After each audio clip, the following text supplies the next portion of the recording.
Ladies and gentlemen, let's Red Gaming Sitcom video. Let us discuss building your very own Steam machine. As many of you will be aware, Valve have just released 300 beta machines to lucky people. And they are reporting that they have a wide variety of different configurations of hardware. Now, what we're going to be doing with this video is pretty much trying to emulate what those machines are in essence. I've also written this as an article as well, so you can check that out. So you've got written versions of these, and they've also come with the median pricing. All I've done is basically go to Amazon. You could probably get it cheaper, particularly if you're in the United States, as you guys have a lot more access to rebates and that type of thing than what we do in the United Kingdom. But we're going to set ourselves a few goals with this machine. Firstly, we are not really looking for a full desktop case. We're looking for a fairly small, fairly quiet machine that is going to be plenty powerful. Secondly, we're going to be keeping with Intel. Why? Well, basically because that's what the Steam machine prototypes / betas / whatever the hell you wish to call them are using. This means that because we are going to be using i5s and i7s and some higher end GPUs, that the machine is going to be more expensive. In other words, this isn't the cheapest end of the gaming build. These are going to be more the medium to high end range. I will be releasing videos and articles which is going to be a guide on building like a lower range system, which is going to be more than capable enough to play games like, say, Bioshock Infinite and so on. At good resolutions, it's also going to be fantastic for, say, the streaming services. But still, let us move forward. Now let's discuss processor first. As we've already said, Valve have decided that for the beta, they are going to be sticking, at least for now, with Intel, which means they've chosen and selected Intel's Haswell processors. It has also just been revealed by Intel that they're going to be phasing out the Ivy Bridge as well as Sandy Bridge range of processors. In other words, they're going to start to make them end of line. Therefore, it makes perfect sense for us to go with Haswell. So we've got a couple of really good options. We can either go with the 4670K or the 4770K. Now I'll go into what the difference between the 4.6 and the 4.7 are in just a moment. However, the K is very important. The K basically means that you can easily overclock the processor. Now we are going to be very restricted in terms of cooling because we're going to be using a smaller case most likely. You obviously can choose to use a bigger case, that's totally up to you, but it's not really in the spirit of the Steam machine. Therefore, we are going to be fairly limited and not able to use a huge ass cooler. This will therefore limit our overclock, but we can still get a modest overclock, say for example 200 or 300 or 400 megahertz, depending on the ambient temperature and so on of your room and various other factors as well, to be honest, just how plain lucky you are with your CPU. So we definitely want to make sure that we get the K derivative. So what about the 4.6 versus the 4.7? So once again, 4.670 or the 4.770K. Once again, all of these numbers are wrote down in the article if you need to. Now, the 4.6 is available for $220, and you're going to be coughing up another $100 for the 4.7. This is once again using Amazon pricing with US dollar in mind. So all I've done is go to Amazon.com. So what's the difference? Well, primarily the difference is what is known as hyperthreading. This pretty much allows two threads to run on the same CPU. Now this does not, also on the same CPU core, this does not double performance. It really does depend on the application. You can get anything from pretty much no change, particularly if the application doesn't support, say, more than 4 cores, to maybe around 30 to 40% increase, really depending heavily on the game. Generally, it's about 10 to 20%, but multitasking generally is higher.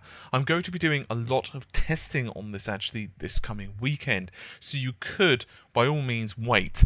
Now, I'm personally, for the purposes of this, just going to say that we're going to be sticking with the 4670, which is going to save us a little bit of money, and therefore we can put this on to the GPU.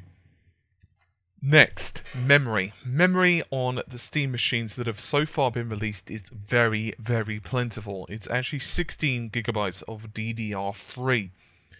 Now, of course, most games now don't even come close to requiring 16 gigs. In fact, most PC games now are really starting to only make use of, 8 gigabytes. So, for example, if you've got 8 gigabytes of DDR3, you're going to be absolutely fine for the foreseeable future. That doesn't, however, mean that more memory isn't going to be maybe beneficial if you do more. For example, if you do a lot of multitasking. But if gaming is all that you're concerned about, 8 gigabytes for now should be okay. Bear in mind, memory prices are not that cheap right now. They actually did go up quite a bit due to numerous reasons, including, for example, the fact that the next generation consoles are basically hoovering memory up, as well as many other devices are using DDR3. And then, of course, we had the Hynix incident just a while back. With that said, you can get 16 gigabytes of Corsair Vengeance with the model number CML16GX3M2A1600C10, and that's currently selling for about $150. Meanwhile, you can get 8 gigabytes of this for about $77. So once again, 150 versus 77. Bear in mind that we are going to be using the ITX factor. This means that pretty much all of the boards are only going to have 2 memory slots. It's not too much of a big deal. For example, what you could always do is just say, hey, you know what, I'm just going to go with 8 gigabytes of memory, and in 1 to 2 years' time, memory is going to be cheaper, and therefore you could just upgrade then. But that's up to you, and something I'll let you decide based upon the prices. Personally, because most games right now aren't going to take advantage of more than 8, I'm going to choose 8. But once again, that's all down to you. Also, just to reiterate, if you did get that model number, don't try to rewind it and listen to me say it 300 times. I have wrote all this down in the article. What about the motherboard? Well, the motherboard, this is where things get a bit dicey. Now, I'm going to be suggesting that we use the ITX series boards. Why? Because it's within the spirit of the Steam machine. ITX basically is the smallest boards possible on average right now, and therefore we have some problems. Firstly, you won't be able to do, say, Crossfire, because you're only going to have one PCIe 16, sorry, times 16 3.0. But it will come with a smattering of USB 3 and so on ports. It'll also come with Wi-Fi, Bluetooth 4, and everything else you would expect. Now, these boards really depend on what you're going with. Now, there are a couple that are pretty much getting good reviews. First is the ASRock, that is ASRock, Z8 7E-ITX, and also the MSI Z8 7i, I believe it is, yeah, I. So, in the case of the MSI board, it's actually slightly cheaper. You're looking at $140 US, and it actually scores fairly well. It can overclock and does support a reasonable BIOS. I'm not suggesting that this is the best board, but this is the board that I'm going to be selecting because it's slightly cheaper and should be fit for purpose. Once again, you can do your own, checking. Maybe, for example, an MSI board exploded and, really blew half your components up, and therefore you never trust MSI again. Maybe the same thing happened with ASRock, therefore it'll influence your decision. Personally, I would say just look at reviews of both boards, check the feature sets of both, and go from there. I would, however, like to stress that these boards only come with 2 memory slots. So that means, in other words, that your memory decision is going to be even more crucial, because you won't be able to just put in 8 gigabytes of RAM and then add another 2 sticks for a total of 16. I just want to clarify that. The GPU slash graphics card slash graphics processor slash God knows whatever you wish to call it is a little bit of a complicated decision. Honestly speaking, Valve have selected NVIDIA as the card of choice for the beta testers, and they are getting pretty much everything under the sun. It ranges from the GTX 600 range all the way to the GTX 700 range to even the Titans. So because of that, it's very hard to completely and utterly emulate this. Bear in mind as well, the GPUs are pretty damn expensive, particularly when you start going above the GTX 760, for example. There are cards out there which are mini. Now, these basically are designed for small form factors. So let's get this out and over with first. Your GPU selection is most likely going to make a lot of difference in the case that you end up choosing. The reason is because some are longer than the others. It's kind of like other things, for example. In other words, if you have a long graphics card, you may not be able to fit it into a small-ass case. Therefore, and we'll go into that in just a moment, therefore you need to be fairly careful of your decision. I'm not also saying that GeForce necessarily are the best card for the buck. However, I'm going to stick with them purely for the reason that they are closest to the decisions that Valve have made for the beta testing. So, what could you go for? Well, MSI do have the GTX 760, that's an ITX mini GPU, which comes with a pretty good performance. You're going to be looking at something along the lines of 44 frames a second in something like Crysis 3 on the very highest settings at 1080p, or 73 frames a second on Battlefield 3. This is at 4 times anti-aliasing, 16 times anisotropic filtering at 1080p, maximum details on DX11, and 1080p with DOF maximum settings on Bioshock Infinite.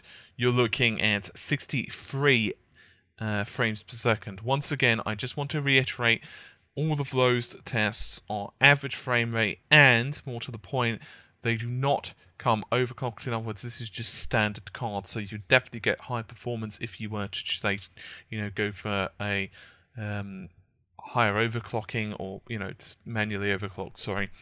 I'd also like to point out that you could also go with a different card. For example, you could happily go with something like the R9 280, which would definitely get you good performance, but the only reason I'm not suggesting this is because, well, the video was used by Valve.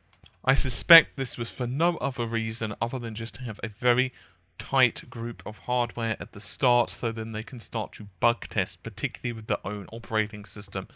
I would also like to point out that the card you select really should depend on not only your budget but your desires and everything else. For this purpose, I'm going to suggest something along the lines of the GTX 760 as a median card, but obviously your budgets may vary. Next up is hard drives. Next generation consoles like the PS4 and Xbox One are of course using 500 gigabytes. With the PS4 you can easily replace that and put in something a bit meatier. However, the PC isn't like this, and therefore we can just put in whatever the hell we want to begin with. Bear in mind, install sizes are becoming larger, okay? So, a game could be 1 or 2 gigabytes if it's indie, all the way up to 50 gigabytes if it's got a hell of a lot of textures. Therefore, personally, I would recommend nothing short of a 1 terabyte, preferably 2. I'd also suggest that you split this drive into 2 to 3 partitions. I would suggest one for the SteamOS, which, as you guys know, is a beta. You can check it out, the footage, by the way, on the channel, where you can actually figure out how to you will actually find out how to install it as a VirtualBox as well. You could also have a second partition for things such as downloads and games.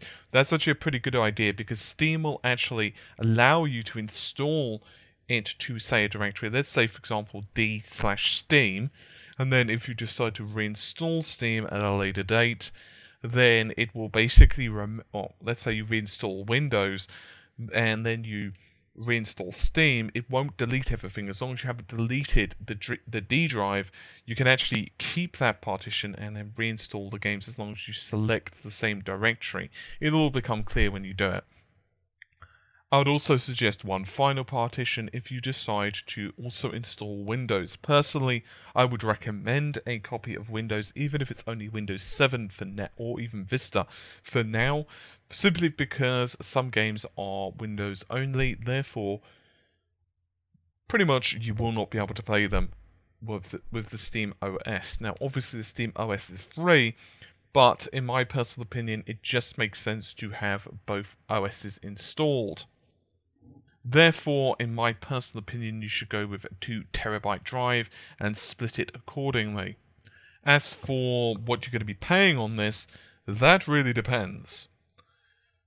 For example, Seagate's hybrid drives, which offer very good price/performance ratios, are about $134 if you're going to be going with 2 terabytes. Honestly speaking, the price difference between 1 and 2 isn't that much, therefore I would recommend you go with 2 anyway.